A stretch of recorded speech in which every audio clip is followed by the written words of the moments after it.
ที่ไง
ไม่มี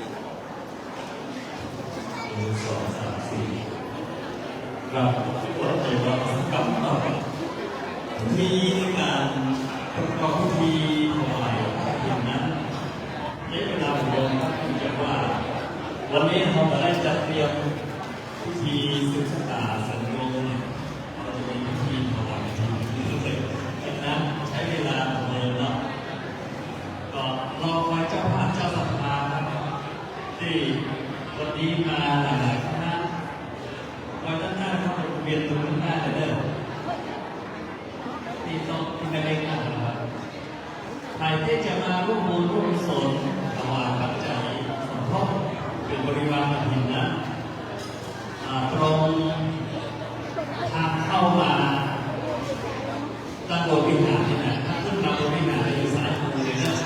อยากจะถวายซองจะถวายปัจจัยลงชื่อลงนามนะครับซึ่งในโอกาสวันนี้มีหลายคณะที่มาสร้างสมบุญกุศลมาถวายพระกฐินร่วมกันในวันนี้ดังนั้นก็จะต้องอดใจรอกันนิดนึงใจเย็นๆนะใจเย็นๆวันนี้อากาศดีครับฟ้าเปิดแสงสว่างโอ้ถ้าเป็นวันก่อนนั้นมีฝนตกลงมาลึกไปหมดเป็นนั้นตอนนี้สว่างฟ้าเปิดแล้วนะก็ไม่ลงถือว่าเป็นมิตรหมายอันดีกับพวกเราทุกคนที่ได้มาสร้างสมบุญกุศลร่วมกันในวันนี้ขอให้มีจิตมีใจมีไว้มีเก็บเพื่อมีคนทักคนหอคนต่อคนสู้คนรู้คนจ่ามีคนผ่านมาตลอดมีคนหักคนแปลงมีคนเย็นคนพอคนต่อคนเติมคนเสริมคนสร้างที่มีคนคนอ่านดูที่มีคนรับรู้อยู่ขอคุณบารมีที่เราได้สร้างสมมาในครั้งนี้จงเป็นผลเป็นผลบุญเอาจุดหนึ่งส่วนพวกเราทุกคนนะที่ได้มาสร้างสมบุญกับความดี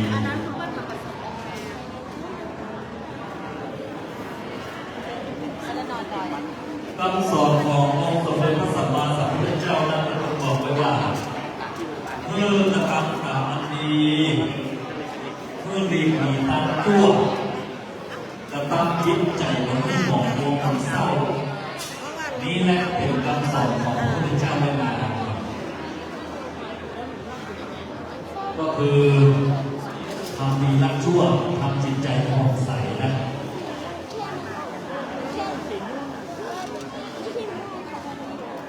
ดังนั้นเราทุกท่านทุกคนมาในวันนี้ครับมีจิตใจที่ผ่องใสนะครับและก็มาสร้างสมคุณงามความดีและความชั่วตัว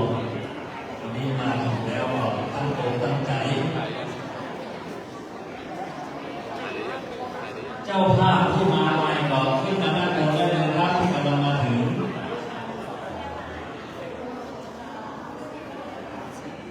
ซึ่งเราจะเห็นว่าการเข้ามาในพระวิหารหลวงเรานั้น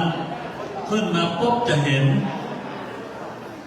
องค์หลวงปู่มั่นตั้งตระหง่านอยู่ตรงเป็นประธานอยู่ตรงพระวิหารหลวงเรานั้นอันเป็นสถานธรรมของหลวงปู่เพื่อรำลึกนึกถึงคุณครูบาอาจารย์นึกถึงหลวงปู่เราที่ทางสำนักเรานั้นได้นำเอาแนวปฏิบัติของหลวงปู่มั่นเรามา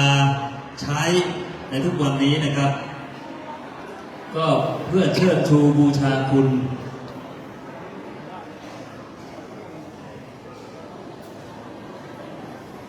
ขอเมตตา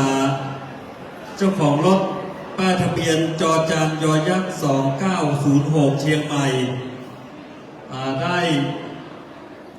ย้ายรถของท่านด้วยนะครับเนื่องจากว่ากีดขวางการจราจรทางลงทางโต๊ะจีนจะนำมาของมาลงนะครับขอย้ายรถของท่านด้วยและเจ้าหน้าที่จราจรอยู่ไหนครับช่วยมาดูด้วย ให้เจ้าหน้าที่บอกในตรงนั้นนะครับ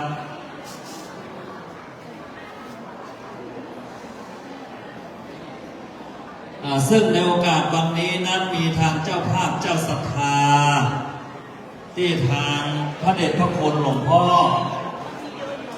ท่านเจ้าคุณพระประชานาถมุนีหรือหลวงพ่ออนันต์เรานั้นได้มอบหมายซึ่งทางเจ้าภาพก็มีคุณธงชัยแพรรังสีเนี่ยเป็นต้นเป็นประธานในการจัดสร้างองค์หลวงปู่มั่นขึ้นมาเป็นเจ้าภาพครับ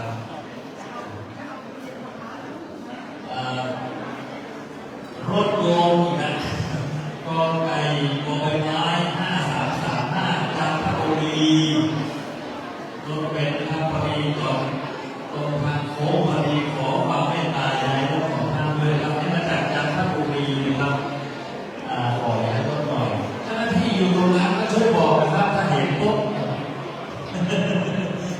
ครับขอเมตตาจะเดินจากจันทบุรีย้ายรถของท่านด้วยครับมันทางโค้งมันทลายครับสำหรับองค์หลวงปู่มั่นเรานั้นมีคุณธงชัยแพรรังสีพร้อมด้วยครอบครัวจากปากช่องได้เป็นเจ้าภาพซึ่งมีการหล่อแต่ละชิ้นแต่ละครั้งมันใช้เวลานานนะ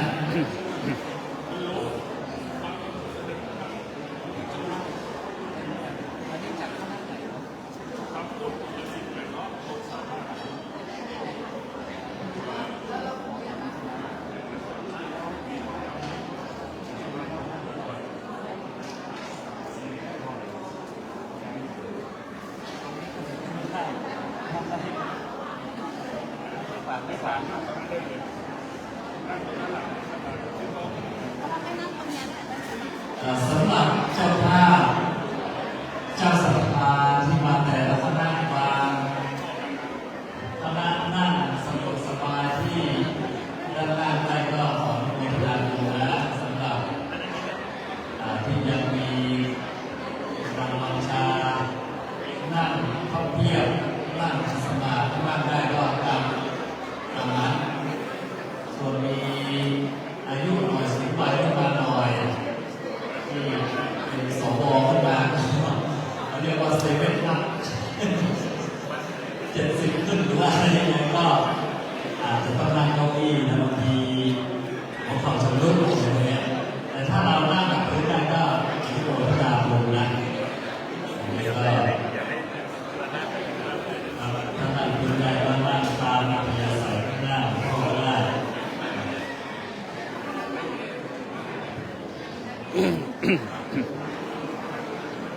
รายชื่อแต่ละคณะที่ลงทะเบียนแล้วขอเจ้าหน้าที่เอารายชื่อมาให้ด้วยนะครับผมจะได้ประกาศการลงทะเบียนนะครับจะได้เริ่มพิธี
ได้มีโอกาส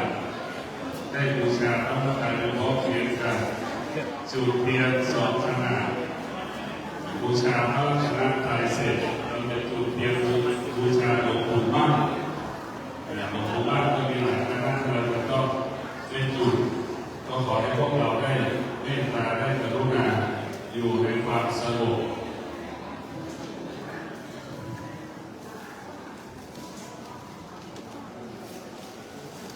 บอกเจริญพรคุณหมอเองซึ่งมันก็จะมีทุกปีปีนี้เจริญพรได้บรรจุทุกเทียนบูชาพระรัตนตรัย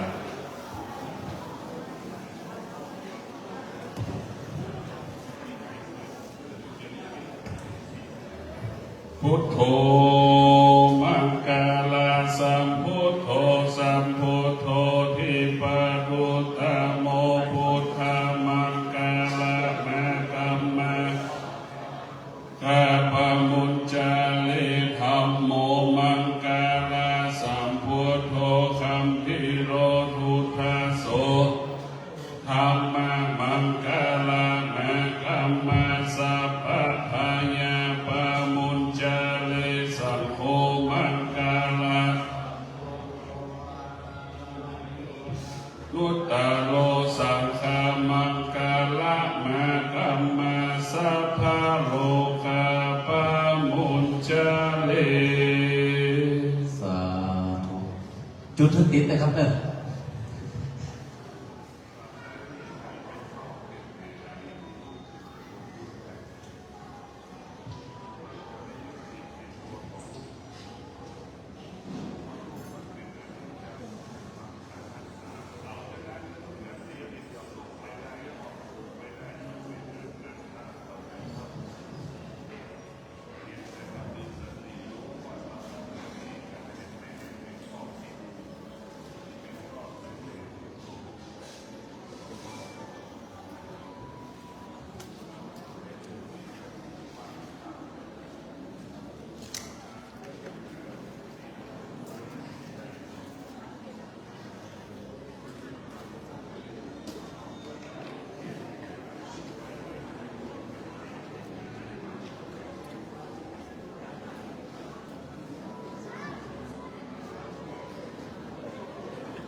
ตอนนี้ทางคุณหมอได้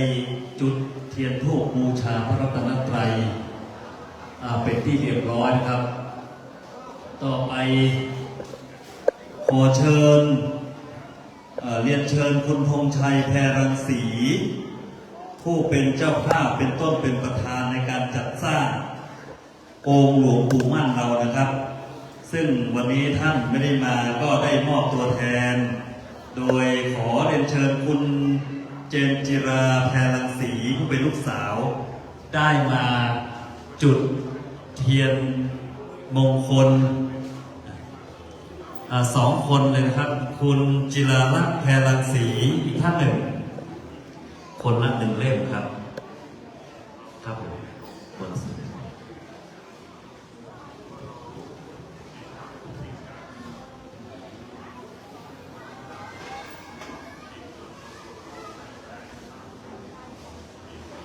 ขอให้พวกเราได้ตั้งอกตั้งใจพนมมืออธิษฐานจิตร่วมกับทางท่านเจ้าภาพด้วยนะครับต่อไปขอเรียนเชิญคุณวิสิตตันติสุนทรได้ มาจุดอีก2 เล่มนะครับจะพร้อมด้วยคณะของท่านนายท่านหนึ่งด้วยนะครับจุด2 เล่ม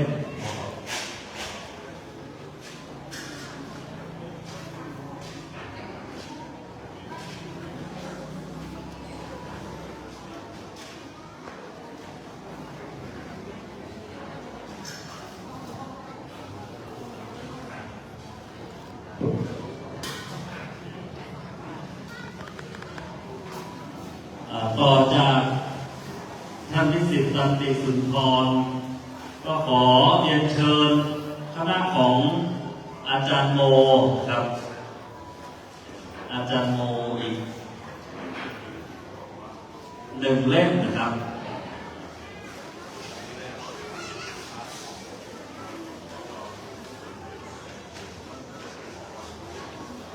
ขอเรียนเชิญนะครับอาจารย์โมต่อจากอาจารย์โมก็ขอเรียนเชิญโยมโจคุณโจนะครับ2 เล่มเทียนมงคลนะที่ทางหลวงพ่อท่านได้จัดเตรียมไว้ให้จุด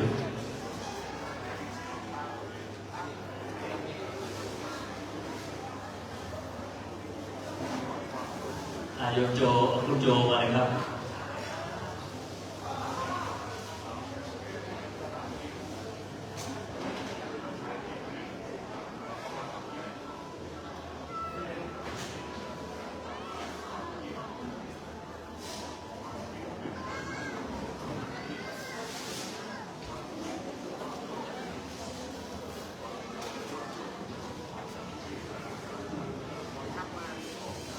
ต่อจากคุณโจก็คณะของคุณโจก็มีคุณคณะของคุณสุรชัย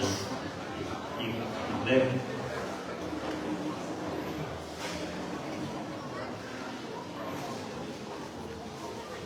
ต่อจากทางท่านสุรชัยแล้วก็ทางแหลมทองชุมแพ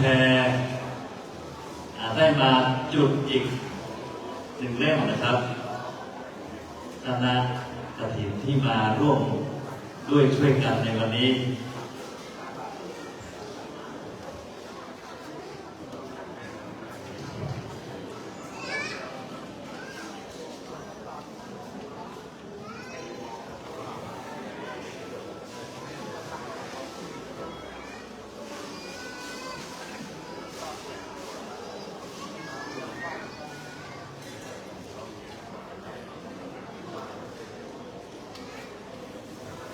ต่อจากนั้นเชิญคุณธัญพรนะครับที่นำพุ่มกฐินมาตะกี้บางทีรายชื่ออาจจะไม่ครับ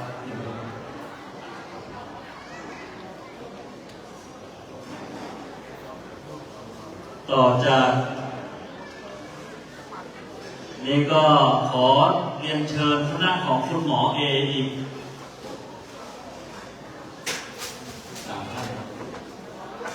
3 ท่านครับ3 ท่านคณะของคุณหมอเอเป็น3 ท่านเพราะว่าท่านมาทอดกฐินถวายที่สำนักตั้งแต่ปีแรกมาจนถึงปีนี้ก็3 ปีแล้วก็ขอบคุณและอนุโมทนาบุญในโอกาสนี้ด้วย3 ท่านนะครับตะกี้เราได้จุดธูปเทียนบูชาพระรัตนตรัย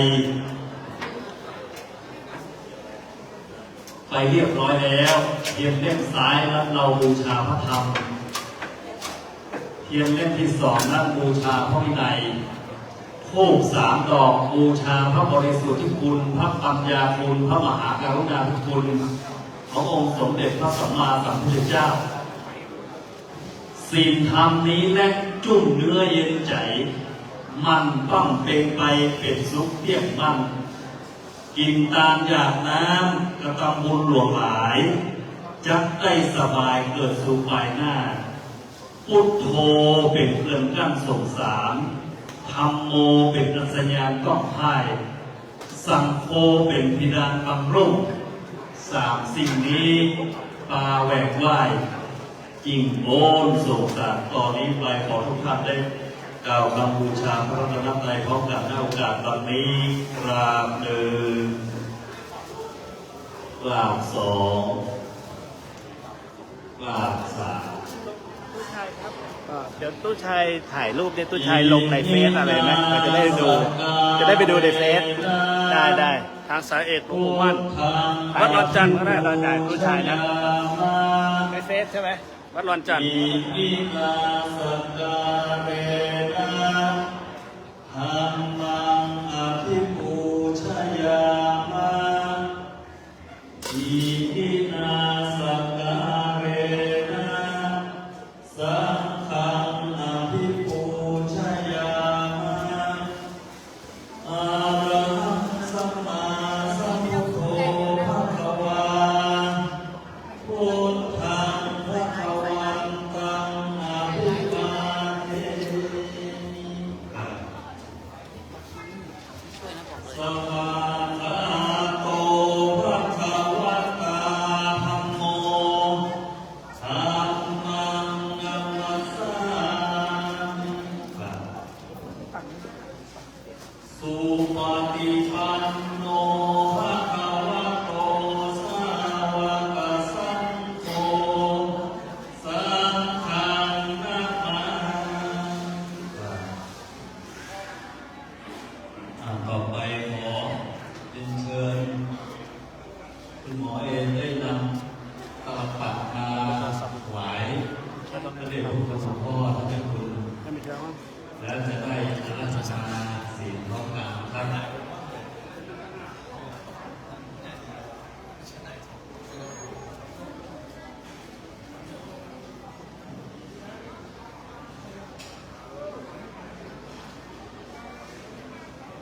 อะไรวะกันกันขึ้นไปก็ได้หน้า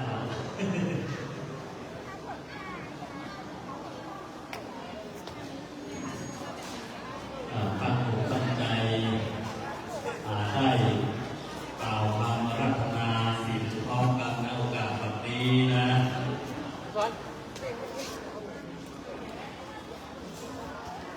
มายังพันเตวิสุงวิสุงลัคนันทายาติสรเนนะสหปัญจศีลานิยาจามาโกติยัมปิมายังพันเตวิสุงวิสุง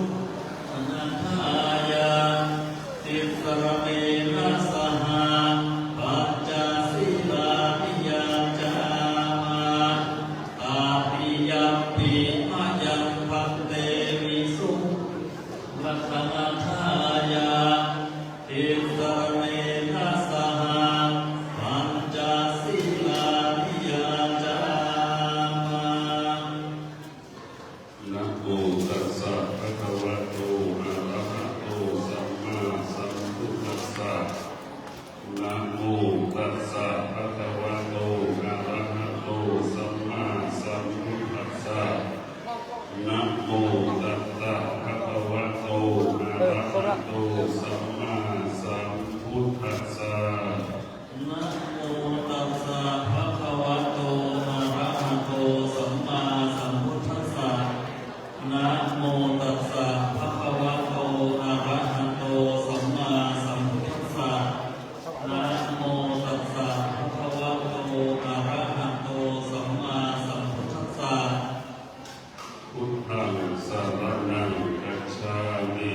พุทธังสรณังคัจฉามิ ธัมมังสรณังคัจฉามิ ธัมมังสรณังคัจฉามิ สังฆังสรณังคัจฉามิ สังฆังสรณังคัจฉามิ ทุติยัมปิพุทธังสรณังคัจฉามิ ทุติยัมปิพุทธังสรณังคัจฉามิ ทุติยัมปิธัมมังสรณังคัจฉามิ ทุติยัมปิธัมมังสรณังคัจฉามิ ทุติยัมปิสังฆังสรณังคัจฉามิ ทุติยัมปิสังฆังสรณังคัจฉามิ ตติยัมปิพุทธังสรณังคัจฉามิ ตติยัมปิพุทธังสรณังคัจฉ ฉามิ ตติยัมปิธัมมังสรณังกัจฉามิ ตติยัมปิธัมมังสรณังคัจฉามิ ตติยัมปิสังฆังสรณังกัจฉามิ ตติยัมปิสังฆังสรณังคัจฉามิ ปานาติปาตาเวรมณีสิกขาวะทังสมาธิยามิ ปานาติปาตาเวรมณีสิกขาปะทังสมาธิยามิ อาทินนาทานาเวรมณีสิกขาวะทังสมาธิยามิ อาทินนาทานาเวรมณีสิกขาปะทังสมาธิยามิ กาเมสุมิชฌาจาราเวรมณีสิกขาวะทังสมาธิยามิ กาเมสุมิชฌาจาราเวรมณีสิกขาปะทังสมาธิยามิ มุสาวาทาเวรมณีสิกขาวะทังสมาธิยามิ มุสาวาทาเวรมณีสิกขาปะทังสมาธิยามิ สุราเมรยะมัชฌะปมาทฐานาเวรมณีสิกขาปะทังสมาธิยามิ สุราเมรยะมัชฌะปมาทานาเวรมณีสิกขาปะทังสมาธิยามิ อิมานิปัญจสิกขาปะทานิสีเลนะสุขติยันติสีเลนะโภคสัมปทาสีเลนะนิพุติยันติตัสมาสีรังวิโสภะเน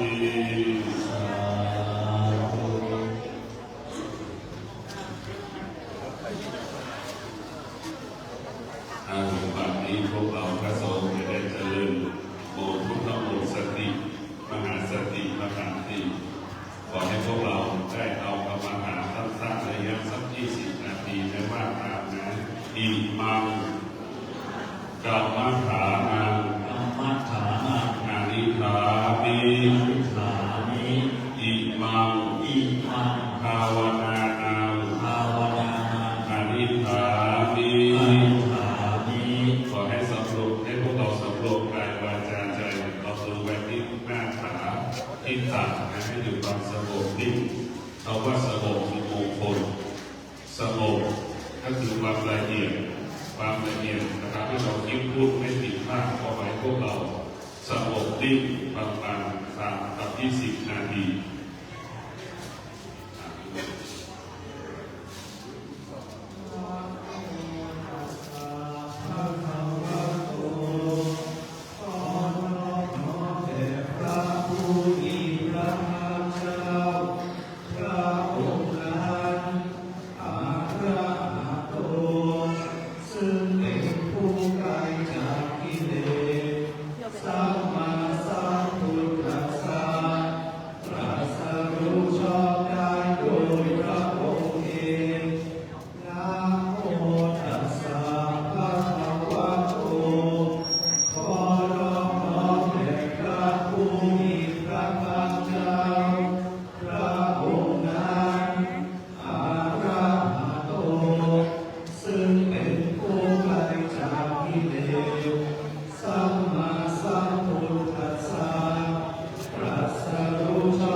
อยู่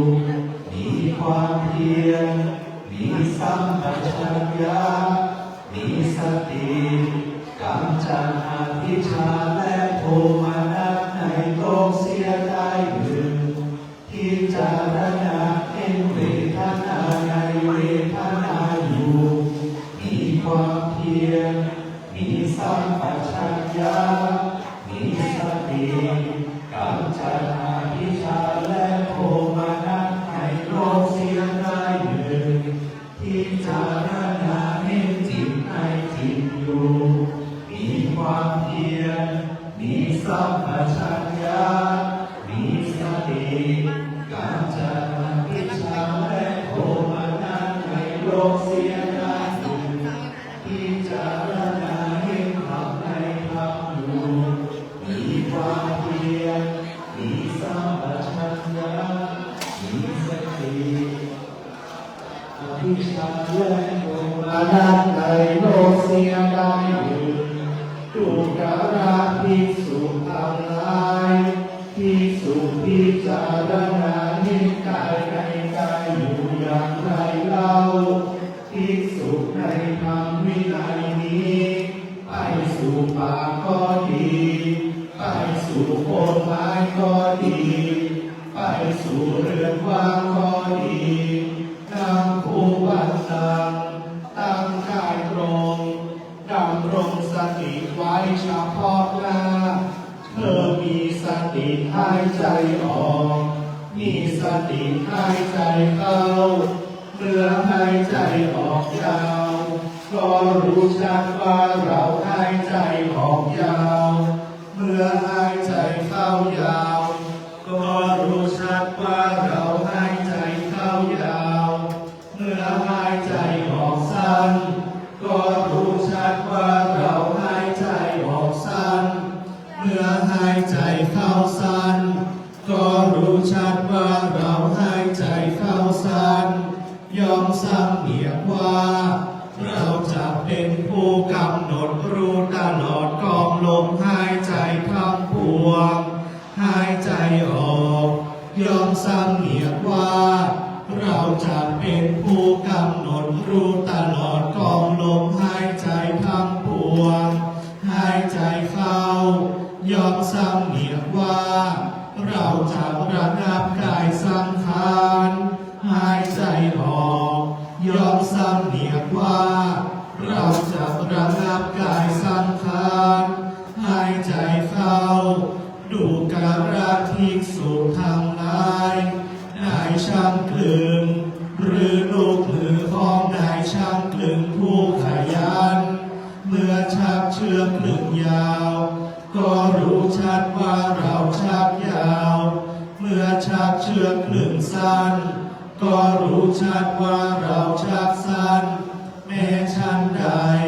ภิกษุก็ชั้นนั้นเหมือนกันเมื่อหายใจออกยาว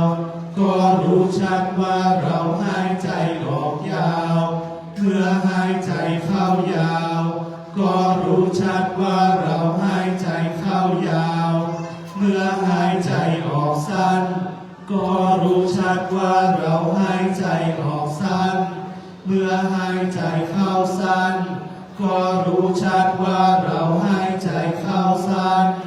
ยอมสำเนียกว่าเราจะเป็นผู้กำหนดรู้ตลอดกองลมหายใจทั้งปวงหายใจออกยอมสำเนียกว่าเราจะเป็นผู้กำหนดรู้ตลอดกองลมหายใจทั้งปวงหายใจเข้ายอมสำเนียกว่าเราจะระงับกายสังขารหายใจออกยอมสำเนียกว่าเราจะระงับกายสังขารหายใจเข้าดังพันนามาชนีภิกษุยอมพิจารณาเห็นกายในกายภายในบ้างพิจารณาเห็นกายในกายภายนอกบ้างพิจารณาเห็นกายในกายทั้งภายในทั้งภายนอกบ้างพิจารณาเห็นธรรมคือความเกิดขึ้นในกายบ้างพิจ จารณาเห็นธรรมคือความเสื่อมในกายบ้างพิจารณาเห็นธรรมคือทั้งความเกิดขึ้นทั้งความเสื่อมในกายบ้างย่อมอยู่อีกอย่างหนึ่งสติของเธอที่ตั้งมั่นอยู่ว่ากายมีอยู่ก็เพียงสักว่าความรู้เพียงสักว่าอาศัยระลึกเท่านั้นเธอเป็นผู้อันตัณหาและทิฏฐิไม่อาศัยอยู่แล้วและไม่ถือมั่นอะไรในโลกดูการะภิกษุทั้งหลายอย่างนี้แลภิกษุชื่อว่าพิจารณาเห็นกายในกายอยู่ดูการะภิกษุทั้งหลายอีกข้อหนึ่งภิกษุเมื่อเดินก็รู้ชัดว่าเราเดินเมื่อยืนก็รู้ชัดว่าเรายืนเมื่อนั่งก็รู้ชัดว่าเรานั่งเมื่อนอนก็รู้ชัดว่าเรานอนหรือเธอตั้งกายไว้ด้วยอาการอย่างใดก็รู้ชัดอาการอย่างนั้นดังพัฒนามาชนีภิกษุย่อมพิจารณาเห็นกายในกายภายในบ้างพิจารณาเห็นกายในกายภายนอกบ้างพิจารณาเห็นกายในกายทั้งภายในทั้งภายนอกบ้างพิจารณาเห็นธรรมคือความเกิดขึ้นในกายบ้างพิจารณาเห็นธรรมคือความเสื่อมในกายบ้างพิจารณาเห็นธรรมคือทั้งความเกิดขึ้นทั้งความเสื่อมในกายบ้างย่อมอยู่อีกอย่างหนึ่งสติของเธอที่ตั้งมั่นอยู่ว่า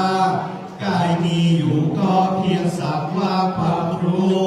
เพียงสักว่าอาศัยระลึกเท่านั้นเธอเป็นผู้อันตัณหาและทิฏฐิไม่อาศัยอยู่แล้วและไม่ถือมั่นอะไรในโลกดูการะภิกษุทั้งหลายอย่างนี้แลภิกษุชื่อว่าพิจารณาเห็นกายในกายอยู่ดูการะภิกษุทั้งหลายอีกข้อหนึ่งภิกษุเมื่อกล่าวว่าพึงเห็นสรีระที่เขาทิ้งไว้ในป่าช้าตายแล้ววันหนึ่งบ้าง2 วันบ้าง3 วันบ้างที่ขึ้นพองมีสีเขียวน่าเกลียดมีน้ำเหลืองไหลน่าเกลียดเธอยอมน้อมเข้ามาสู่กายนี้แหละว่าถึงร่างกายนั้นมีเราก็มีอย่างนี้เป็นธรรมดาคงเป็นอย่างนี้ไม่ล่วงความเป็นอย่างนี้ไปได้ดังพันนามาชนีภิกษุย่อมพิจารณาเห็นกายในกายภายในบ้างพิจารณาเห็นกายในกายภายนอกบ้างพิจารณาเห็นกายในกายทั้งภายในทั้งภายนอกบ้างพิจารณาเห็นธรรมคือความเสื่อมขึ้นในกายบ้างพิจารณาเห็นธรรมคือความเสื่อมในกายบ้างพิจารณาเห็นธรรมคือทั้งความเกิดขึ้นทั้งความเสื่อมในกายบ้างย่อมอยู่อีกอย่างหนึ่งสติของเธอที่ตั้งมั่นอยู่ว่ากายมีอยู่ก็เพียงสักว่าความรู้เพียงสักว่าอาศัยระลึกเท่านั้นเธอเป็นผู้อันตัณหาและทิฏฐิไม่อาศัยอยู่แล้วและไม่ถือมั่นอะไรในโลกดูการะภิกษุทั้งหลายอย่างนี้แลภิกษุชื่อว่าพิจารณาเห็นกายในกายอยู่ดูการะภิกษุทั้งหลายอีกข้อหนึ่งภิกษุเมื่อกล่าวว่าพึงเห็นสรีระที่เขาทิ้งไว้ในป่าช้าอัน าจิกกินอยู่บ้างฝูงนกตะกรุมจิกกินอยู่บ้างฝูงแรงจิกกินอยู่บ้างหมูสุนัขกัดกินอยู่บ้างหมูสุนัขจิ้งจอกกัดกินอยู่บ้างหมูสัตว์ตัวเล็กๆต่างๆกัดกินอยู่บ้างเธอยอมน้อมเข้ามาสู่กายนี้แหละว่าถึงร่างกายอันนี้เราก็มีอย่างนี้เป็นธรรมดาคงเป็นอย่างนี้ไม่ล่วงความเป็นอย่างนี้ไปได้ดังพันนามาชนี้ภิกษุย่อมพิจารณาเห็นกายในกายภายในบ้างพิจารณาเห็นกายในกายภายนอกบ้างพิจารณาเห็นกายในกายทั้งภายในทั้งภายนอกบ้างพิจารณาเห็นธรรมคือความเกิดขึ้นในกายบ้างพิจารณาเห็นธรรมคือความเสื่อมในกายบ้างพิจารณาเห็นธรรมคือทั้งความเกิดขึ้นทั้งความเสื่อมในกายบ้างย่อมอยู่อีกอย่างหนึ่งสติของเธอที่ตั้งมั่นอยู่ว่ากายมีอยู่ก็เพียงสักว่าความรู้เพียงสักว่าอาศัยระลึกเท่านั้นเธอเป็นผู้อันตัณหาและทิฏฐิไม่อาศัยอยู่แล้วและไม่ถือมันอะไรในโลกดูกระภิกษุทั้งหลายอย่างนี้แลภิกษุชื่อว่าพิจารณาเห็นกายในกายอยู่ดูกระภิกษุทั้งหลายก็ผู้ใดผู้หนึ่งพึงเจริญสติปัฏฐานทั้งสี่นี้อย่างนี้ตลอด7 ปีหรือผู้ใดผู้หนึ่งพึงเจริญสติปัฏฐานสี่นี้อย่างนี้ตลอด6 ปี5 ปี4 ปี3 ปี2 ปี1 ปีเขาพึงหวังผล2 ประการอย่างใดอย่างหนึ่งคือพระอรหัตผลในปัจจุบันหนึ่งหรือเมื่อยังมีอุปาทิเหลืออยู่เป็นพระอนาคามีหนึ่งผู้ใดผู้หนึ่งพึงเจริญสติปัฏฐานสี่นี้อย่างนี้ตลอด7 เดือนหรือผู้ใดผู้หนึ่งเจริญสติปัฏฐานทั้งสี่นี้อย่างนี้ตลอด6 เดือน5 เดือน4 เดือน3 เดือน2 เดือน1 เดือนครึ่งเดือนเขาพึงหวังผล2 ประการอย่างใดอย่างหนึ่งคือพระอรหัตผลในปัจจุบันหนึ่งหรือเมื่อยังมีอุปาทิเหลืออยู่เป็นพระอนาคามีหนึ่งผู้ใดผู้หนึ่งพึงเจริญสติปัฏฐานสี่นี้อย่างนี้ตลอด7 วันเขาพึงหวังผล2 ประการอย่างใดอย่างหนึ่งคือพระอรหัตผลในปัจจุบันหนึ่งหรือเมื่อยังมีอุปาทิเหลืออยู่เป็นพระอนาคามีหนึ่งลูกระภิกษุทั้งหลายหนทางนี้เป็นที่ไปอันเอกเพื่อความบริสุทธิ์ของเหล่าสัตว์เพื่อล่วงความโศกและปริเทวะเพื่อความดับสูญแห่งทุกข์โทมนัสเพื่อบรรลุธรรมที่ถูกต้องเพื่อทำให้แจ้งซึ่งพระนิพพานหนทางนี้คือสติปัฏฐาน4 ประการชนี้แลคำที่เรากล่าวดังพันนามาชนี้เราอาศัยเอกายะดังมากล่าวแล้วพระผู้มีพระภาคตรัสพระพุทธพจน์นี้แล้วภิกษุเหล่านั้นยินดีชื่นชมภาสิทธิ์ของพระผู้มีพระภาคแล้วชาตินี้แลชายันโตโพธิยามุเลสังกายานังนันติวัฏโนเอวังตาวังวิชัยโยโหอิชัยยสุชัยยบังคาเลอปารา จิตาปัลลังเกสีเสปัทาวิโภคาเรอาทิเสเกสัพพะพุทธานังอัคคปะโตปะโมทาติสุนัขตังสุมังตานังสุปาปาตังสุโหติตังสุกาโนสุโมโหโตจาสุยิทังพระมัจจาริสุปัฏฐกินังกายกัมมังวาจากัมมังปัฏฐกินังปัฏฐกินังมโนกัมมังปานิทิเตปัฏฐกินาปัฏฐกินานิกาวานาลาปัฏฐเตปัฏฐกิเน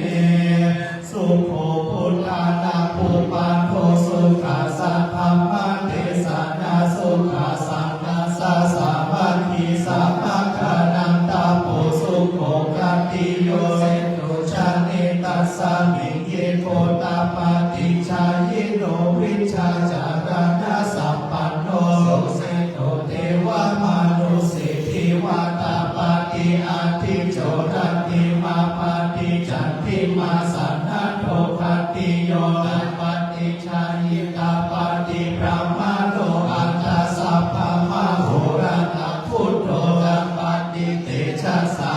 โร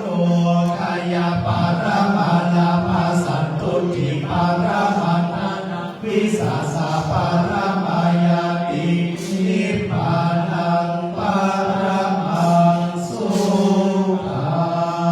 ง สาธุสาธุต่อไปจะได้ถึงเวลาที่เราจะได้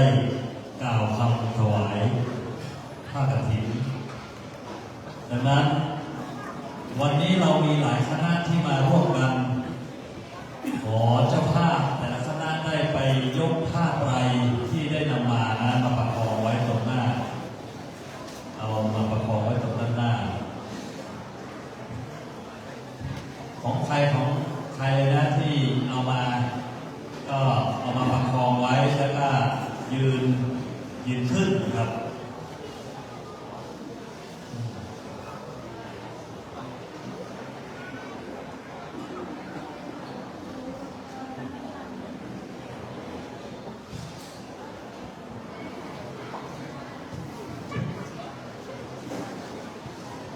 เอามาเฉพาะผ้าไตรนะ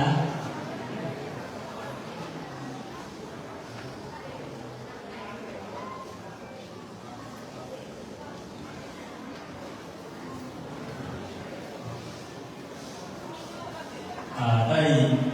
ยืนขึ้นก็ได้ครับยืนขึ้นก็ได้เพราะสถานที่เรากว้างขวางแล้วก็คุณหมอเดี๋ยวจะให้เป็นผู้กล่าวนำพวกเราทุกคนนะเป็นตัวแทนดังนั้นประคองแค่ผืนเดียวก็เอาละ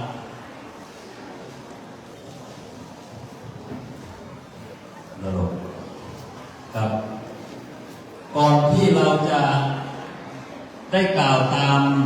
ผู้ที่เป็นตัวแทนของพวกเราจะได้ตั้งนะโม3 จบพร้อมกันให้ทุกท่านได้กล่าวว่าพร้อมกันดังๆนะและจากนั้นตัวแทนประธานในพิธีในวันนี้จะได้กล่าวนำพวกเราเป็นวักๆไปให้พวกเราว่าตามพร้อมกันดังนั้นพร้อมหรือยังครับในแต่ละคณะให้หันหน้ามาทางพระประธานหน้าหลวงปู่เลยนะหันหน้ามาทางหลวงปู่แล้วจากนั้นเราก็จะได้ตั้งนะโมพร้อมกัน3 จบเดี๋ยวให้ตัวแทนได้กล่าวนำนะครับ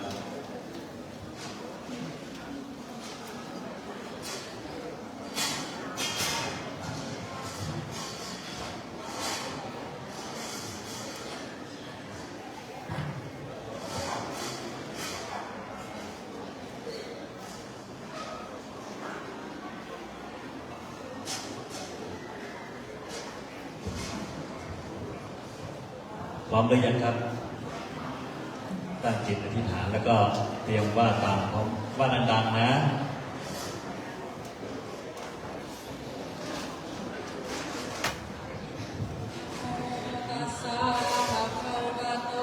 อะระหะโตสัมมาสัมพุทธัสสะนะโมตัสสะภะคะวะโตอะระหะโตสัมมาสั สสะนะโมตัสสะภะคะวะโตอะระหะโตสัมมาสัมพุทธัสสะอิมังพันเตสัพปะริวารังกาทินะจีวรัทุสังสังคัสสะโอโนชยามะสาธุโนพันเตสังโฆอิมังสัพปริวารังกัมทินะทุสังปฏิคันหาตุปฏิฆเหตวาจาอิมินาทุเสนากาทินังอัทธรตุอัมหากังทีฆรตังหิตายาสุขายาข้าแต่พระสงฆ์ผู้เจริญข้าพระเจ้าทั้งหลายขอน้อมถวายผ้ากฐินจีวรกับทั้งบริวารนี้แด่พระสงฆ์ขอพระสงฆ์จงรับผ้ากฐินกับทั้งบริวารนี้ของข้าพเจ้าทั้งหลายครั้งรับแล้วจงการกฐินด้วยผ้าผืนนี้เพื่อประโยชน์และความสุขแด่ข้าพเจ้าทั้งหลายตลอดกาลนานเทินต่อไปจะได้เอาผ้ามาวางไว้ตรงหน้าพระตรงด้านหน้านะเอาไปแต่ละคณะทยอยเข้าไปครับเอาไปวางไว้ตรงนั้นก่อนนะแล้วจากนั้นคณะพระสงฆ์จะได้อุปโลกนั้นพวกเรารอแป๊บนึงนั่งตรงนี้ก่อนก็ได้ยังไม่เสร็จนะยังไม่เสร็จจึง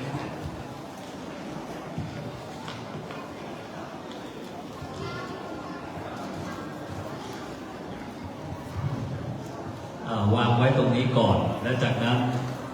พระสงฆ์ทั้งนั้นจะได้ตั้งตลปัดแล้วก็อุปโลกวันนี้มีหลายคณะด้วยกันขอให้ได้พลานิสงส์กุศลผลบุญด้วยกันนะ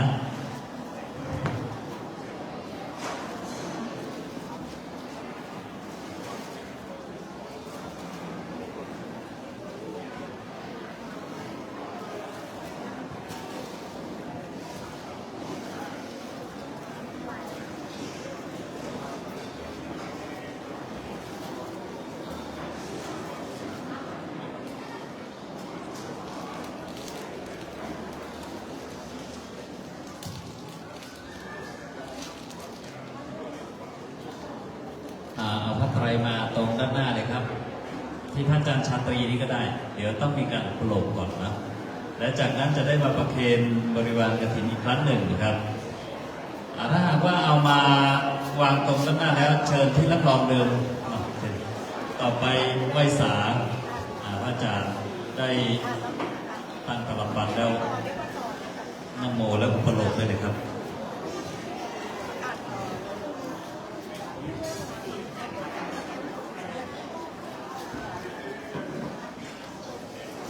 ผ้ากฐินทานกับทั้งผ้าอานิสงส์บริวารทั้งปวงเหล่านี้ เป็นของรัตนอุบาสกอุบาสิกาทั้งหลาย ผู้ประกอบด้วยศรัทธาอุตสาหะ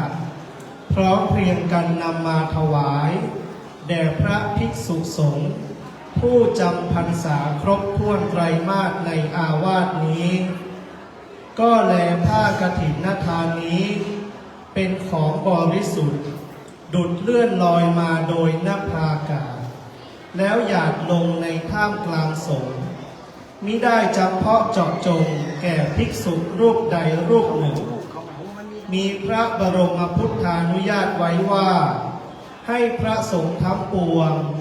ยอมอนุญาตให้แก่ภิกษุรูปหนึ่งเพื่อจะทำซึ่งกฐินนักถารกิจตามพระบรมพุทธานุญาตและมีคำพระอัตถคาถาจารย์ผู้รู้พระบรมพุทธาธิบายสังวรณาไว้ว่าภิกษุรูปใดประกอบด้วยศีลสุทธิตาธิคุณมีสติปัญญาสามารถรู้ธรรม8ประการมีบุพกิจเป็นต้นภิกษุรูปนั้นจึงสมควรเพื่อจะกระทำกฐินนักถารกิจตามพระบรมพุทธานุญาตบัดนี้พระสงฆ์ทั้งปวงจะเห็นสมควรแก่ภิกษุรูปใดจงพร้อมกันยอมอนุญาตให้แก่ภิกษุรูปนั้นเถิด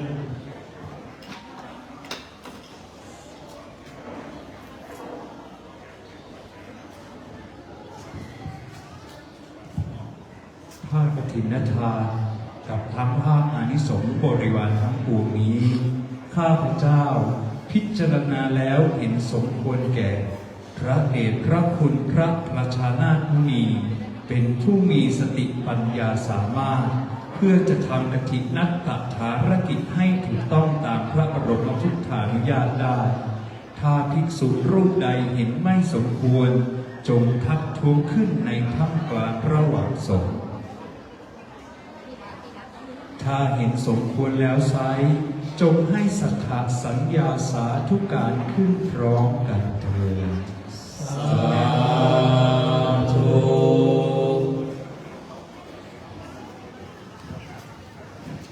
พระสงฆ์ทั้งนั้นเราท่านทั้งหลายได้เห็นพ้องต้องกันแล้วได้สาธุการขึ้นพร้อมกันดังนั้นเห็นสมควรแด่พระเดชพระคุณหลวงพ่อพระประชานาถมุนีหลวงพ่อเจ้าคุณนันทดลจันทร์ซึ่งท่านได้มาจำพรรษาอยู่ตรงนี้นะครับ1 พรรษาแล้วตรงนี้จากนั้นก็มาประเคนพระไตรและ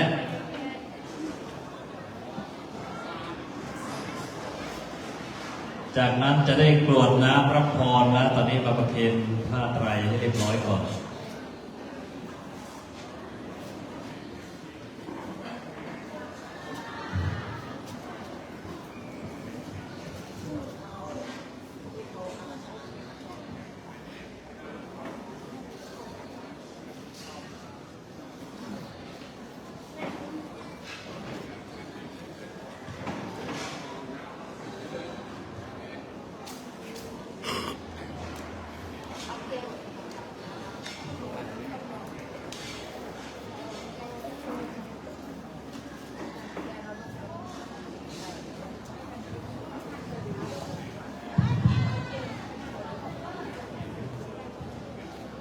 ขอสัพพะมงคล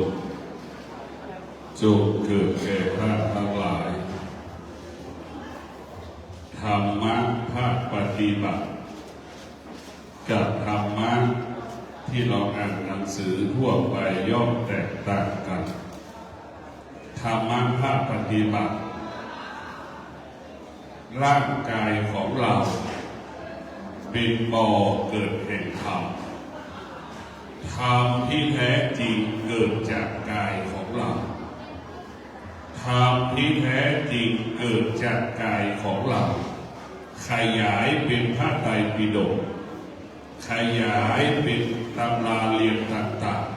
ๆหรือร่างกายของเราเป็นต้นกำเนิดคำว่าวิทยาศาสตร์ขยายผลเป็นตำราวิทยาศาสตร์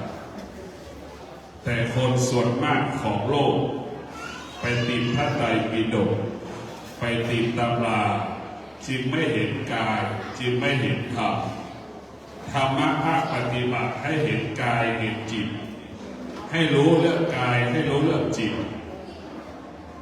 กายของเราเป็นต้นกำเนิดของธรรมสุขทุกข์ที่ไหนก็เกิดจากที่กายสุขทุกข์ไม่ได้เกิดจากกระดาษ A4 ที่เราอ่านหนังสืออันนั้นเป็นหนทางแนะนำให้เรารู้สุขทุกข์อยู่ที่กายสุขทุกข์อยู่ที่จิตพอใจไม่พอใจก็อยู่ที่กายกับจิตสิ่งที่ดีสิ่งที่ไม่ดีก็เกิดขึ้นที่กายกับจิตร่างกายของเราเป็นต้นกำเนิดความชั่วก็เกิดขึ้นที่กายของเราความดีก็เกิดที่กายของเราพระสมถะกรรมฐานก็เกิดที่กายกับจิตของเราพระวิปัสสนาทั้งหลายก็เกิดกายกับจิตของเราร่างกายของเราจึงเป็นบ่อเกิดแห่งธรรมะไม่มีใครอาจปฏิเสธได้ว่าร่างกายของเราไม่มีธรรมะธรรมะก็หมายถึงศีลร่างกายของคนประกอบไปด้วยศีลทั้ง5 ข้อทุกคนรักชีวิตตนเองทุกคนไม่ยอมให้ใครมาเบียดเบียนชีวิตตนเองนี่แหละคือธรรมะอยู่ที่กายของเราทุกคนรักสมบัติทุกคนไม่ยอมยินยอมให้บุคคลใดมาเบียดเบียนทรัพย์สมบัติของเรานี่แหละธรรมะคือความจริงของชีวิตธรรมะจึงเป็นความจริงของโลกคนทั้งโลกเกิดมาแล้วอยู่ภายใต้พุทธบัญญัติหรือศีล 5เป็นคำบัญญัติของโลกคนทุกคนเกิดมาอยู่ภายใต้บทบัญญัติทั้ง5 ข้อจะมีศาสนาไม่มีศาสนาก็ต้องประกอบด้วยศีลทั้ง5 ข้อความชั่วความดีไม่ได้อยู่กับคนที่ไม่มีศาสนาความชั่วความดีไม่ได้อยู่กับคนที่ไม่มีศาสนาความชั่วความดีมันอยู่ในร่างกายของมนุษย์ทุกคนธรรมะจึงเป็นความจริงของชีวิตเพราะฉะนั้นพวกเราทั้งหลายบัดนี้ทุกคนสัมผัสคำว่าเกิดก็เป็นทุกข์แก่ก็เป็นทุกข์เจ็บก็เป็นทุกข์ตายก็เป็นทุกข์ทั้งสิ้นมันไม่มีอะไรเป็นของเราแต่เราเข้าใจว่ามันเป็นของเราเราเข้าใจว่ามันดีจริงๆแล้วมันก็ไม่ดีทุกคนก็สัมผัสได้สิ่งที่เรารู้ทางตาทางหูทางจมูกทางลิ้นทางกายมันไม่เที่ยงทั้งสิ้นสิ่งที่เรารู้ตั้งแต่เกิดจนตายมันก็ไปเที่ยงแต่มนุษย์ทั้งหลายเข้าไม่ถึงความจริงของกายก็คือเกิดแก่เจ็บตายไม่ยอมรับคำว่าเกิดแก่เจ็บตายเป็นปกติเมื่อเกิดขึ้นก็สะเทือนหวั่นไหวดีใจว่าได้ลูกเมื่อเกิดขึ้นก็สะเทือนหวั่นไหวทุกข์ทรมานความแก่เกิดขึ้นความตายเกิดขึ้นสะเทือนหวั่นไหวเพราะฉะนั้นบุคคลที่ไม่ได้ฝึกฝนจิตสะเทือนหวั่นไหวต่อการเปลี่ยนแปลงบุคคลที่ฝึกฝนจิตเข้าใจว่าสิ่งที่เปลี่ยนแปลงไม่ใช่ความจริงสิ่งที่เปลี่ยนแปลงก็คือสิ่งที่มันไม่เที่ยงร่างกายของเราเป็นสิ่งที่ควบคุมไม่ได้ร่างกายของเราไม่สามารถคงสภาพเดิมได้ร่างกายของเราเปลี่ยนแปลงแปรปรวนไปตลอดกาลเวลาเพราะฉะนั้นพวกเราทั้งหลายให้มีสติเปรียบเสมือนพระพุทธเจ้าเราฟังคำสอนก็จิตเราก็เหมือนคำสอนผู้ฟังคำสอนพระพุทธเจ้าจิตที่เราไม่ได้ฝึกกับจิตที่ฝึกย่อมแตกต่างสุนัขแสนรู้กับสุนัขจอมจัดย่อมแตกต่างกันฉันใดผู้ฝึกฝนจิตก็ย่อมแตกต่างกันฉันนั้นแลจิตของเราก็หมายถึงตาก็เป็นส่วนหนึ่งของจิตหูก็เป็นส่วนหนึ่งของจิตลิ้นเราก็เป็นส่วนหนึ่งของจิตจมูกก็เป็นส่วนหนึ่งของจิตกายของเราก็เป็นส่วนหนึ่งของจิต ทั้งกายทั้งจิตรวมกันจึงเป็นจิตพอจากนั้นทุกข์เกิดขึ้นที่ไหนกับที่ตาหูจมูกลิ้นกายใจสุขเกิดขึ้นที่ไหนกับตาหูจมูกลิ้นกายใจความเศร้าโศกเสียใจเกิดขึ้นที่ไหนกับตาหูจมูกลิ้นกายใจเราได้ฟังบทสวดมหาสติปัฏฐานสี่แล้วให้พิจารณาการถ้าเราเห็นกายเราจะเห็นธรรมถ้าเราเข้าถึงกายเราก็เข้าถึงธรรมเราพิจารณาด้วยวันหนึ่งเราจะพิจารณาดูว่าเรามีมือเราคิดว่าเรามีมือเห็นไหมสุดท้ายเราตักข้าวก็ไม่ได้มือหายไปไหนเราเคยเดินได้ดุ้มเห็นไหมวันหนึ่งเดินไม่ได้พลิกตัวไม่ได้หายใจสะดวกสบายวันหนึ่งหายใจไม่ได้ต้องไปอาศัยเครื่องมือแพทย์ชีวิตเรามันไม่มีอะไรดังที่เรามีสมบัติเห็นไหมเราก็ควบคุมไม่ได้ครอบครองไม่ได้รู้สึกเฉยๆว่ามีสมบัติเอาความรู้สึกมาเป็นเหตุให้เกิดความทุกข์เอาความรู้สึกมาเป็นเหตุให้เกิดความสุขทั้งที่มันไม่ใช่ความสุขทั้งที่มันไม่ใช่แต่ความทุกข์ของพระพุทธเจ้าคือโลกละเมิดศีลเป็นเหตุให้เกิดความทุกข์การไม่มีสมาธิเป็นเหตุให้เกิดความทุกข์การที่เราขาดปัญญาเป็นเหตุให้เกิดความทุกข์แต่สิ่งที่เราศีลเราก็รักษาเป็นปกติสมาธิเราก็มีแต่เราขาดปัญญาจึงเกิดความทุกข์ทั้งสิ้นมนุษย์จำนวนมากเอาความรู้สึกครอบครัวไหนมีลูก2 คน3 คนก็เอาความรู้สึกเราบอกลูกคนนี้ตามใจแม่ก็บอกว่าลูกคนนี้ดีลูกอีกคนหนึ่งไม่ตามใจแม่มีเหตุมีผลกับแม่ก็ว่าลูกคนนี้ไม่ดีเอาความรู้สึกมาเป็นความสุขความทุกข์เอาความรู้สึกมาเป็นความจริงทั้งที่มันไม่ใช่ความเป็นจริงเพราะฉะนั้นพวกเราทั้งหลายให้เข้าใจว่าตนแลเป็นที่พึ่งแห่งตนแลเป็นที่พึ่งแห่งตนพ่อแม่สามีภรรยาลูกอยู่ร่วมกันแค่บางเวลาแต่ธรรมะอยู่กับเราตลอดเวลาก็คือตนแลเป็นที่พึ่งแห่งตนบุคคลที่มีสติอยู่กับการเปลี่ยนแปลงได้อย่างเป็นปกติยามเมื่อแก่เจ็บตายปรากฏก็อยู่กับความแก่ความเจ็บความตายได้อย่างเป็นปกติไม่มีเหตุไม่มีผลกับคำว่าเกิดแก่เจ็บตายเข้าใจว่าเกิดแก่เจ็บตายเป็นของธรรมดาเป็นปกติของมันธรรมะบอกสอนให้เราเข้าใจสิ่งที่มันเป็นปกติสุขก็ดีทุกข์ก็ดีพอใจก็ดีไม่พอใจก็ดีสิ่งเหล่านี้มันเป็นปกติแต่มนุษย์ขาดสติจึงผิดปกติอยู่ใต้อำนาจความสุขที่เกิดอยู่ใต้อำนาจความทุกข์ที่เกิดตกอยู่ใต้อำนาจพอใจไม่พอใจที่เกิดเราตกอยู่ภายใต้การเปลี่ยนแปลงชีวิตจึงถูกอำนาจการเปลี่ยนแปลงครอบงำจิตใจจึงทำให้จิตใจเราเกิดอาการแสดงอาการสุขทุกข์ตลอดเวลาไม่พอใจกับสุขทุกข์ที่มันเกิดพอใจสุขที่มันเกิดสุขก็ดีทุกข์ก็ดีเป็นอนิจจังพ่อแม่สามีภรรยาลูกมันก็เป็นอนิจจังเป็นสิ่งที่ไม่เที่ยงมันเป็นสิ่งที่ไม่เที่ยงทั้งสิ้นเพราะฉะนั้นพวกเราเข้าใจว่าธรรมะเกิดขึ้นที่กายกับจิตให้ธรรมะบอกสอนให้เข้าใจเรื่องธรรมชาติบอกสอนให้เราเข้าใจเรื่องธรรมชาตินี่ตั้งแต่เกิดเป็นธรรมชาติความโลภความโกรธความหลงเป็นธรรมชาติอยากได้อยากมีเป็นธรรมชาติเศร้าโศกเสียใจเป็นธรรมชาติให้เรารู้เรื่องธรรมชาติธรรมะบอกให้เราอยู่เหนือธรรมชาติให้เราอยู่เหนือธรรมชาติจึงเกิดคำว่ารู้อยู่เหนือสิ่งที่เรารู้แล้วให้เราละรู้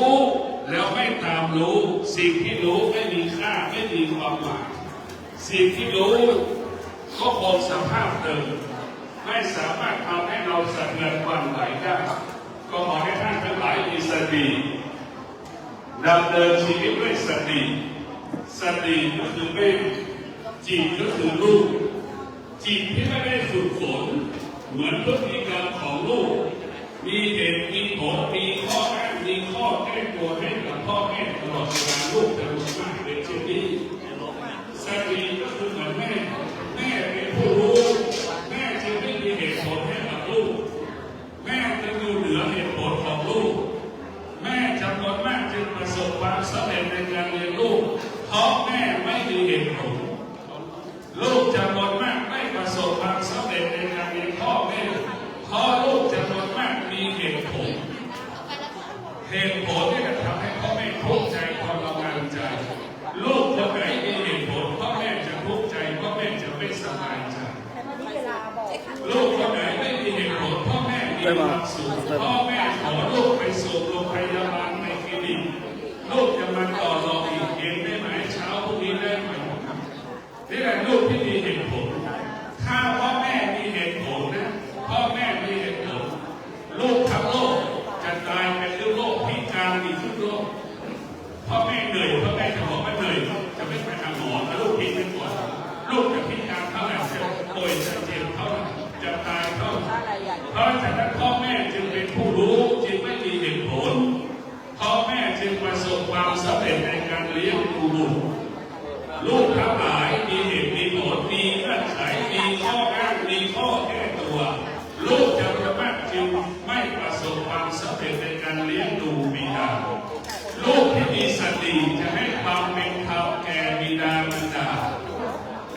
ท่านทั้งหลายมานั่งในที่นี้ฐานะหนึ่งท่านก็เป็นแม่ฐานะหนึ่งท่านก็เป็นลูกฐานะนั้นมีสองฐานะแม่ก็เป็นอยู่ปัจจุบันลูกเราก็เป็นอยู่เป็นลูกของแม่แต่เห็นใจเราเป็นหลงลูกของเราพิจารณาเห็นใจเราเป็นหลงลูกของเราแล้วไปลืมแม่กับพ่อของเราดูข้างหลังลูกที่มีอวิชชาจะหลงลูกของตัวเองทิ้งพ่อแม่ตัวเองไว้ข้างหลังในอวิชชาปกปิดความจริงถ้าเรามีหัวใจที่มีวิชาคือความจริงลูกที่มีวิชาจะเห็นความจริงเราคิดถึงลูกเราฉันใดพ่อกับแม่คิดถึงเราฉันนั้นถ้าเราคิดได้อย่างนี้ลูกที่มีวิชาจะเป็นเช่นนี้จะเห็นความจริงลูกส่วนมาก90%มีหัวใจที่มีอวิชชาปกปิดให้ความสำคัญลูกตนเองเหนือกว่าพ่อแม่ตนเองเรามีลูกกับพ่อแม่ให้กำเนิดชีวิตเรามีภรรยาอยู่กับพ่อแม่ให้ชีวิตเรากำเนิดชีวิตเราแต่เรากลับไปลืมพ่อลืมแม่เพราะฉะนั้นพวกเราทั้งหลายลูกที่มีวิชานั่นก็คือมีวิชากับปัญญา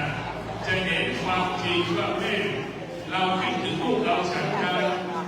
พ่อแม่ก็คิดถึงเราฉันนะมันจะสมดุลทฤษฎีแม่ค้าหักของเล่ค่ะข้างหน้าหักลูกข้างหลังหักพ่อแม่แต่ทุกวันนี้มันเป็นทฤษฎีที่อุดมเอา5 กิโลหักของมันว่าล้างหลังโบราณเด็กกลุ่มยุคนี้มันจะบอกว่าล้างหลังโบราณให้พัฒนาหิ้วกระเป๋ามาหิ้วกระเป๋า5 กิโลหมายถึงสนใจเมียตัวเองสนใจภรรยาตัวเองมากกว่าแม่ตัวเองหรือสนใจลูกตัวเองกว่าพ่อแม่ตัวเองเรียกสมัครหิ้วกระเป๋าไปสักกิโลหิ้วไม่ไหวแล้วมันไม่สมดุลเดินไม่ได้เดินไม่ออกมันเหนื่อยมันลำบากเนี่ยยุคปัจจุบันคิดแบบนี้มันมาหิ้วกระเป๋า5 กิโลโตกระข้ามแม่ค้าหนัก20 กิโลข้างหน้าชั้นหลัง20 กิโลรวมแล้ว40 กิโลด้วยกันผู้ที่มีปัญญาของหนักเป็นของเบาผู้ที่ขาดปัญญาของเบากลายเป็นของหนักผู้ที่ขาดปัญญาของง่ายกลายเป็นของยากบุคคลที่มีปัญญาของยากกลายเป็นของง่ายของไกลแสนไกลกลายเป็นของใกล้คนที่ขาดปัญญาของที่อยู่ใกล้ก็มองไม่เห็นเพราะฉะนั้นขอให้ทั้งหลายมีสติในการดำเนินชีวิตที่พวกเราได้มา อาตมาภาพได้มาสร้างทางสายเด็กหลวงปู่มั่นก็คือศูนย์วิปัสสนาตอนพิธีตอนบ่ายโมงเราจะไปรอบกระถิ่นมีพระสงฆ์จำพรรษาก็แล้วอีก5 รูปและก็ให้พระอีกรูปเป็นผู้ดูแลสำนักวิปัสสนาทางสายเด็กอันนี้อาตมาประจำพรรษาที่วิหารหลวงปู่มั่นปีนี้เป็นพรรษาแรกแต่เป็นพรรษาที่3ที่มาอยู่ไม่อ่อนไม่ได้จำพรรษาอยู่วัดดอนจักมา3 ปีตอนเย็น5 โมงก็มาที่นี่ตี 5ก็เป็นวัดดอนจักเพราะวัดดอนจักเป็นแค่ห้องพิธีเฉยๆเพราะฉะนั้นพวกเราทั้งหลายบ่ายโมงวันนี้เราจะไปที่ทางสายเอกหลวงปู่มั่นมีกระถิ่นอีกกองหนึ่งนะบ่ายโมงกินข้าวเสร็จเราก็จะไปตรงที่ทางสายเอกหลวงปู่มั่นจะให้ไปสัก200 เมตรที่มันตรงข้ามกับโคไหลทะลุแต่มาสร้างวิปัสสนาที่ประมาณ3 ปีอยู่วัดดอนจันทร์อาสาชาวบ้านโลกมา36 ปีอยู่วัดดอนจันทร์แต่อยู่วัดดอนจันทร์คนทั้งบ้านทั้งเมืองที่เราเป็นเทวดาสามารถอาณาได้ทุกสิ่งทุกอย่างที่สุดไม่มีอะไรยิ่งใหญ่กว่าธรรมธรรมคืออะไรอดทนมีกินมีใช้เหลือกินเหลือใช้เพราะความอดทนความอดทนนำมาซึ่งทรัพย์สมบัติพ่อแม่ครูบาอาจารย์จึงบอกว่าบุคคลที่มีธรรมจึงเป็นบุคคลที่มีทรัพย์ธรรมะก็คืออดทนมีกินมีเก็บเหลือกินเหลือเก็บเหลือออกเหลือแบ่งปันมันเป็นกลุ่มแต่เข้าใจพวกเราเข้าใจว่าการศึกษาเป็นพวกเบียดเบียนชีวิตเราเบียดเบียนทรัพย์สมบัติของเราธรรมะเนี่ยยิ่งใช้ยิ่งมีพลังตรงกับค่าเครื่องบินไงต้องเครื่องแมคโครรถแมคโครรถตัดแท็กเตอร์ยิ่งใช้ยิ่งเสื่อมมันตรงข้ามกันเพราะในธรรมะยิ่งใช้ยิ่งมีพลังดังบรรพชนสร้างถนนขึ้นโดยพระธาตุสุเทพภูเขาหินก้อนๆสูง5-6 เมตรหัวใจบรรพชนอุดมสมบูรณ์ไปด้วยสติสัจจะวิริยะขันติจึงประสบความสำเร็จในการสร้างถนนแมคโครไม่มีวันนั้นในอดีตรถแท็กเตอร์ไม่มีวันนั้นในอดีตมีแต่ยิงปีมีแต่ชันแรงมีแต่จอบมีแต่เสียงเท่านั้นสิ่งที่ขับเคลื่อนจอบเสียงชันแรงก็คือสติสัจจะวิริยะขันติธรรมะที่แข็งที่สุดในโลกไม่มีวัตถุใดๆในโลกใบนี้อยู่เหนือธรรมะไม่มีวัตถุใดๆบนโลกใบนี้อยู่เหนือความอดทนไม่มีในโลกมีแต่ความอดทนที่อยู่เหนือวัตถุที่มีอยู่บนโลกใบนี้เพราะฉะนั้นความอดทนเป็นสิ่งสำคัญที่สุดความอดทนจึงเป็นผู้ประกาศความดีงามความงดงามของหลวงปู่มั่นและความอดทนเป็นผู้ประกาศธรรมของหลวงปู่มั่นความจริงก็คือความจริงไม่มีการเปลี่ยนแปลง90% คนมานั่งที่นี้ก็ไม่รู้จักหลวงปู่มั่นแต่รู้จักธรรมเราศรัทธาหลวงปู่มั่นก็เพราะศีลสมาธิปัญญาที่แรงศีลสมาธิปัญญาได้ทำให้เกิดคำว่าหลวงปู่มั่นธรรมะของพระพุทธเจ้าได้ทำให้เรายอมรับได้ก็ขอให้พวกเราได้มีสติดำเนินชีวิตสติและปัญญาจำนำไปไว้พวกเราได้สัจจะอธิษฐานมาลงมืออธิษฐานแล้วอุทิศบุญกุศลไปถึงพ่อไปถึงแม่ไปถึงพี่ถึงน้องในสถานที่นี้ยังไม่มีถ้วยไม่มีชามไม่มีช้อนไม่มีแก้วน้ำยังไม่มีอะไรสักอย่างมีแต่ราคาสถานที่นี้ไม่มีวัตถุสิ่งของใดๆทั้งที่ว่าฉะนั้นก็ขออนุโมทนาของเราไม่มีที่อยากน้ำด้วยนะขอให้เราควรแค่อธิษฐานจิตเอา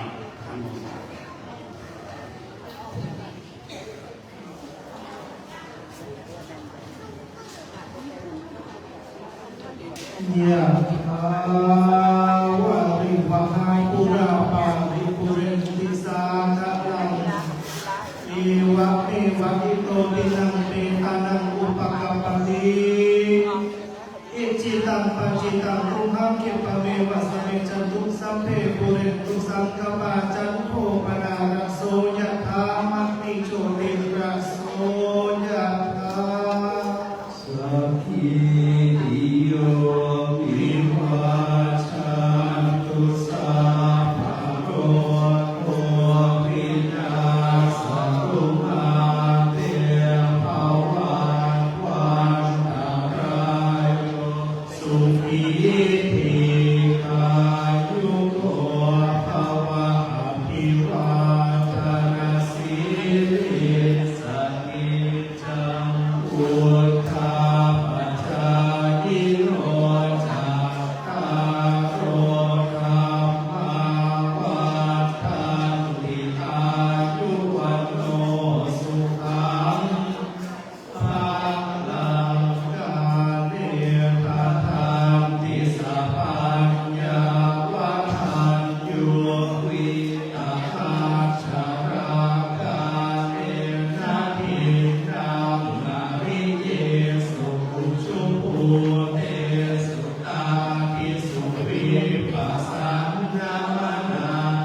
นินันติภวตุสา